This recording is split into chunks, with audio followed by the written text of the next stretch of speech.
Do you think we should exist in separate social bubbles, never interconnecting with people we potentially disagree with? Yeah, that seems like the way that we would solve the world's problems. Of course not. That's why I'm committed to having conversations with people that I potentially disagree with. Hello there, you 4.5 million miracles. Thank you for joining me on this journey of education. Today I spoke to Tim Poole about the end of civilization, the approaching civil war, the corruption in the world, the potential for redemption. This conversation originally took place on my podcast, Under the Skin. Tim is reading a book that I'm reading as well called The Fourth Turning that talks about the great historic cycles. It's a fascinating and interesting book, and like any book that's, significantly thorough, there are loads of things that you might find that you disagree with, but you'll also find many insights as well. This conversation took place on my podcast Under the Skin from Luminary. You can get that if you want it. In this video, we have a pretty thorough conversation about what's happening in the world right now, and it's very, very enjoyable. Please stay to the end and let me know what you think of it in the comments. When you were talking about the laptop example there in Occupy, right? I know myself. I know I would have wanted to keep that laptop if I was in the position of that person. But I don't feel like, I certainly am not yet one of those great souls that would go, do you know what? Yes, share the laptop for everybody. Where I reckon I am, though, is I really want to keep this laptop, but I know that this is wrong and I will not keep the laptop. I will yield. We must vote for what is the best outcome for this laptop. And for me, this acknowledgement of fallibility, this acknowledgement of our individual flaws, the possibility for redemption in both its traditional and commonly understood meaning, forgiveness, and its more esoteric and religious meaning, at least from a Judeo-Christian perspective, you are redeemed. When you are redeemed, you belong back to the whole. You no longer belong to yourself. Redemption is something that I'm inspired by, and I feel there are great souls out there. And in fact, I'll go further, that like sort of you go through these incremental interstitial strata as you slice down trying to understand a man or a woman, a person, feel like, yes, on one level I'm petty and jealous and insecure, on another level I'm gracious and kind, on another level I'm driven by desire, and surely ultimately culture is the expression of this palette of emotions that we all feel to some degree, or another, in varying levels of intensity. And what I believe is that there is the potential in human beings to overcome the primal drives that lead to conflict and selfishness. I believe in this. I believe it's possible for me as an individual to overcome my own greed, my own lust, my own selfishness. And I believe that's not unique. I think that I've been fortunate enough to be given systems to help me overcome those feelings. And I would add that I believe that my tendencies toward greed, selfishness, and lust, because I too feel like this is my apostasy. My apostasy is like that I was embedded in celebrity and I believed in it, and I still, because those values are not confectionery, they are rooted in primal needs for attention, power, status, etc. They're not nothing. It's not like some sort of ornamental culture that has no basis in what you might call the real, the viscerally real.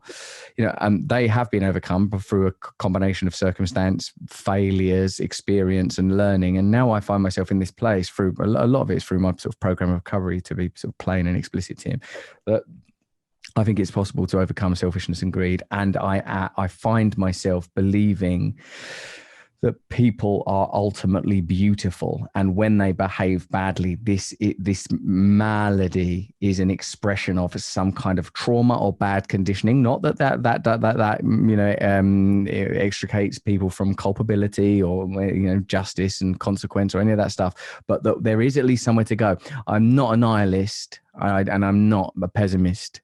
Like, I believe I have a set of values, and I feel like that, even like, imagine if we were to get some of them critical race theory folk on here, it's like its most vehement exponents and, practitioners, that if you were able, and I know how hard it is when dealing with dogma from anywhere, is the intention of this to create a more beautiful and loving world?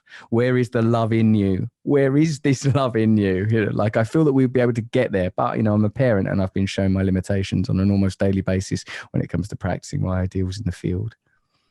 The path to hell is paved with good intentions. I think for the most part, people genuinely feel they're doing something good that is helpful. But there's yin yang. There's good, there's evil. Within good, there is evil. Within evil, there is good. And you'll end up with, as much as someone can find redemption, someone can find corruption. So I don't view that as necessarily pessimistic. I think it's just, the balance of the universe, and that, without night, there's no day as such. So we're constantly striving to do better. But I feel like, based on my experience, at the very least, there's always going to be this great conflict between, good and evil. And I mean that in terms of the subjective sense of what you view to be good, what someone else views to be good.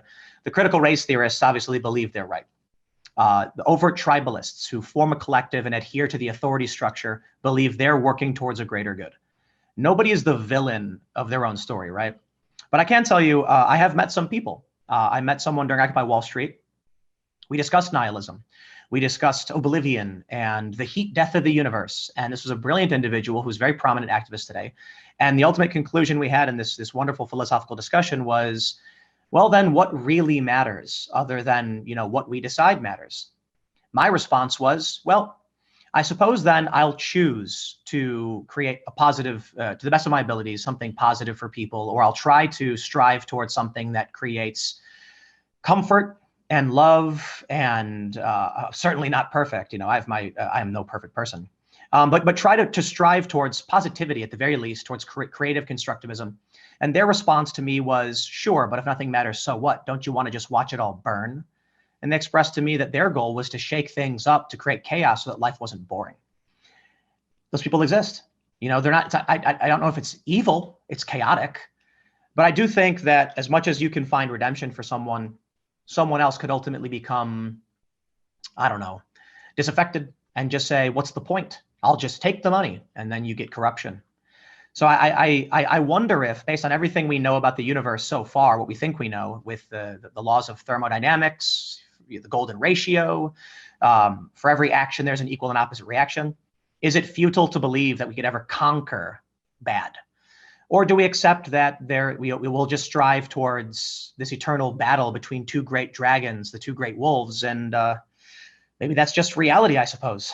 There's ebbs and flows, there's waxing and waning, there's authoritarian despotism that we will try to stop, but sometimes can break through when our guard is let down.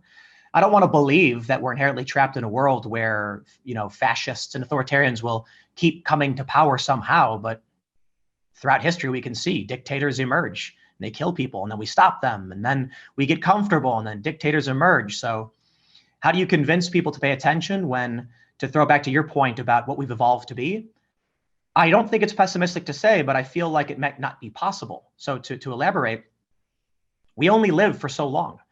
And that means that our influence on this world is limited not only by the time when we're born, but the time when we die.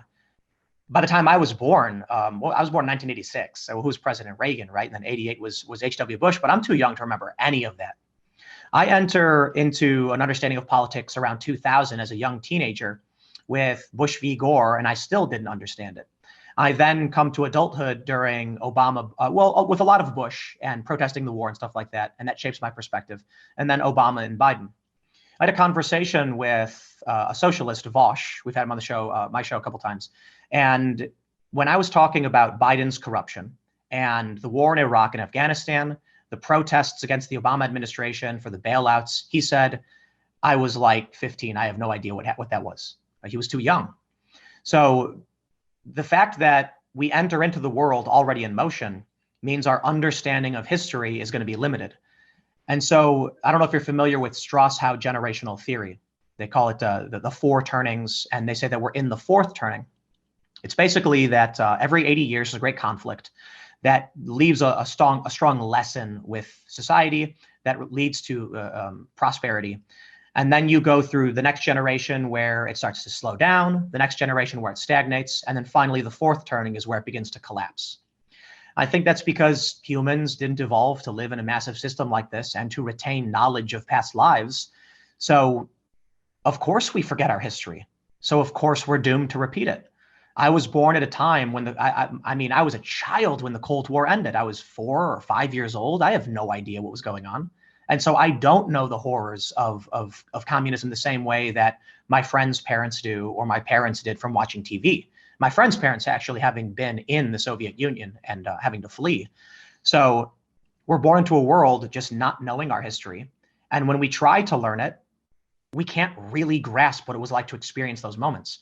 We're entering now a world where the next voting class that's entering didn't experience 9/11.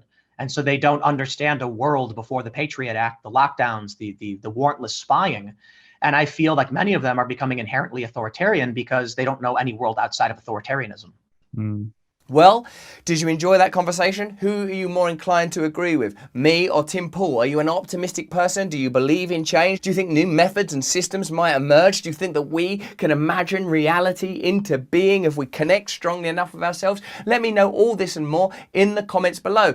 Give this a like, subscribe to my channel, please sign up to my mailing list as well. And if you're anywhere in the UK between January and May next year, there's a chance that I'll be appearing in a venue near you where you can come and see me live. If you enjoyed this video, have a look at this saucy little guy. And if you want to develop the spiritual side of your nature, shall we call it, please subscribe to my Awakening side channel where there are videos like this one that you can enjoy. Please, most importantly of all though, stay free.